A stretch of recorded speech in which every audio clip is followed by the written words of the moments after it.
Diagnosed with diabetes recently and people are asking you not to have white rice anymore? Maybe they are suggesting you to shift to brown rice or red rice, black rice, wild rice and whatnot. You're confused, correct? You're thinking, oh my God, what do I do? Which kind of rice should I have on a regular basis? See, the rice, whatever you choose, it has to be your pocket friendly. It has to be something which you enjoy, correct? So in this video is going to be all about what is going to be the best rice for you if you are a diabetic. Without wasting any time, let's get started. Hello everyone, welcome to Wellness Munch. The day you got to know that you are diabetic, probably your doctor told you immediately, like stop having rice, switch to roti or reduce your rice quantity, no sugar, no potato. So basically life is tasteless, right? Which is the best rice for you? If you look at the market, there are multiple various types of rice available. You can classify them with their color, like white rice, brown rice, there are red rice, black rice, wild rice, so many types, right? Now you can again classify them based on their post-harvest technology or what kind of milling they have been gone through.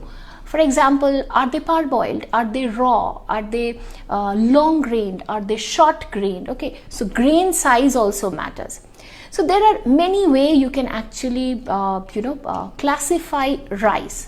Suppose there's a farming happened and then there's the harvesting has been done. So immediately after harvesting, what generally farmers do? They dehull the grain, right? They separate the hull from the grain, and that's when you get brown rice. Brown rice is something which has the edible brown layer on the coating, but already the inedible hull, the dark brown, harsh, coarse hull has already been separated. Okay, so that is the brown rice. Now you can treat this brown rice in many ways, and whatever the procedure you follow, it will end up giving you a particular type of rice. So once you get the brown rice, if you're soaking it and boiling it, then you are actually getting parboiled rice. Now what happened in parboiled rice? All the nutrients which were present on the coating, the outer layer, that actually get into the grain and settle down there absolutely inside the grain. The advantage of this process is no matter how much you take that particular grain for post-harvest technology like milling or polishing, the nutrients are going to settle down very securely inside the grain. They are not anymore on the superficial level. That is the reason parboiled rice, even though they undergo milling, but they have immense nutrients potential. Nutritionally, they are very high. So parboiling is one method. Now if you choose not to soak and boil the brown rice and straight you are sending them to mill, you are getting raw rice where the outer brown layer will be separated, and then you will be getting a normal white rice. There are hand pound rice also where the farmers, they don't choose to send the rice to the mill, rather they hand pound it, and it's a coarse method, traditional method, and then by doing this they actually manage to remove the outer layer of the rice. So that is again another technique. These are all basically different post-harvesting technique which makes huge difference in the nutritional content of rice. Another way is there are black rice, there are red rice. They are different variety, different species of rice. The color actually depends on the concentration of anthocyanin that is present in the rice. Okay, if the concentration of anthocyanin is very high, it will be black rice. If the anthocyanin level is comparatively less, then it will be a red rice. If it is very less, then it will be normal brown rice. After that, you have another rice which is wild rice. Now unfortunately or fortunately, wild rice is not at all rice. It is just a kind of a seed of a grass. Okay, I don't know why they called like rice. Maybe they have little bit of similarity. That is the reason they are called wild rice, but ultimately they are not rice. These are the type of rice which are available in India today. Your question is, okay, fine, what to have? What should be my parameter to choose when I am a diabetic and I'm trying to live a healthy life? Always, focus on 3 things. Number 1, look at the fiber content of that grain. Secondly, look at the amylase or amylopectin content of that grain. Thirdly, look at the combination. It's ultimately everything boils down to glycemic index. Glycemic index is something like when you have a food, glycemic index basically tells you how soon that food will get digested and how soon that food will increase your blood glucose level. So that is it. Now, if the food has a glycemic index round about 0 to 55, they are low on glycemic index scale. So that means they are safe for you. If you are a diabetic, it is safe. If it is somewhere between 56 to 69, that means they are they are moderate on glycemic index scale. That means it's okayish for you if you are a diabetic. And if it is above 70, it is a high glycemic index food.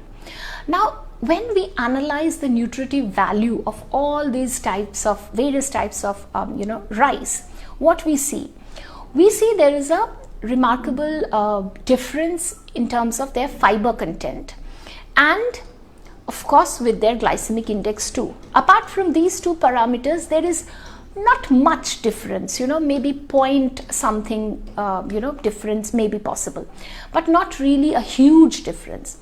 Generally, no price for guessing. Your brown rice, your red rice, your black rice, these are higher on the fiber content, and definitely they are having little low on they are lower side on the glycemic index. But more or less the glycemic index is something between 70, 55, 35, like that. Now, which rice falls on 35 or 38 is the parboiled rice. Yes, that's the surprising fact. The parboiled rice, the research suggests that the moment a normal brown rice are taken for parboiling method, it actually drops its glycemic index level. So that becomes super good for diabetic patient, the parboiled rice. But if you look at the fiber content, it's not that much, rather if you compare parboiled rice with normal brown rice has much more fiber content.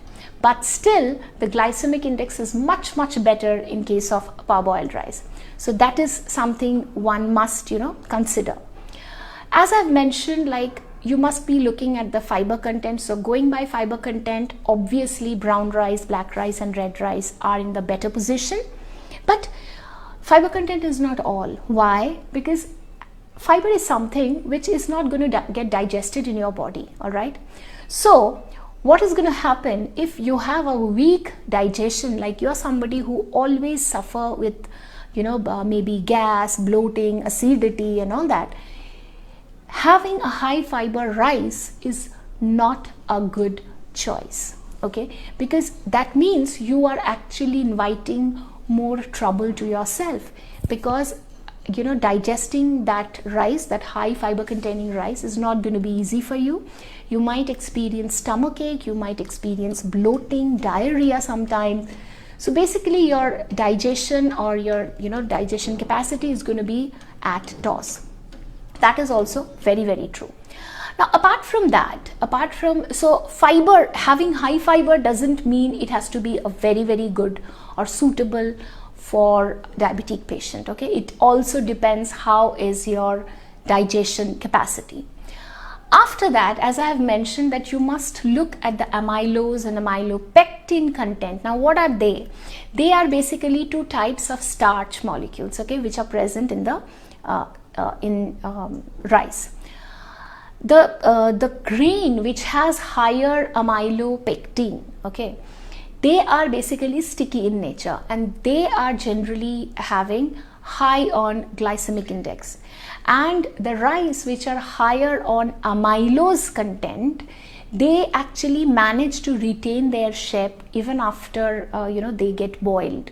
Okay, so that is the difference between these two. And the grain which are having higher amylose content, they are on the lower side of glycemic index. So this is again a very, very important point to see, because sometimes what happens, we don't really realize which rice to take. So if you're going by amylose and amylopectin funda, then in that case you got to choose the rice which are intact in grain, which are not actually soggy and sticky in nature. All right, so that kind of grain is going to be much, much helpful for you.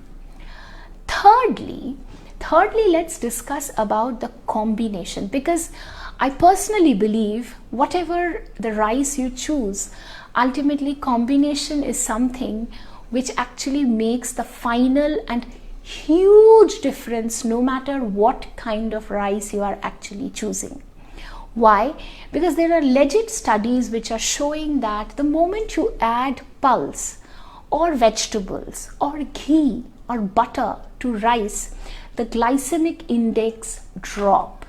Okay, so the madness all around that it has high fiber or it has high glycemic index and all that, everything just goes washed off the moment you start combining rice.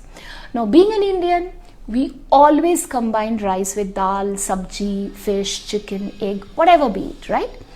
That means the moment you are combining it with any of your favorite food, be it dal or sabji or anything, the glycemic index bound to fall. Okay, so there is the traditional wisdom which we must follow. The best formula to keep your diabetes, like blood glucose level, under control is, if you're having one portion of rice, always take at least 2 portions of any other dish. It could be 1 portion of dal along with 1 portion of vegetable, or 1 portion of vegetable with a little amount of ghee, or with some fish or chicken, anything along with it, right? And of course, the quantity has to be under control. You cannot eat a whole plate of rice. No, that is something not desirable for anybody. So moderation is the key. Try to eat less rice, less, like you can ask me what is the ideal quantity of rice one can eat.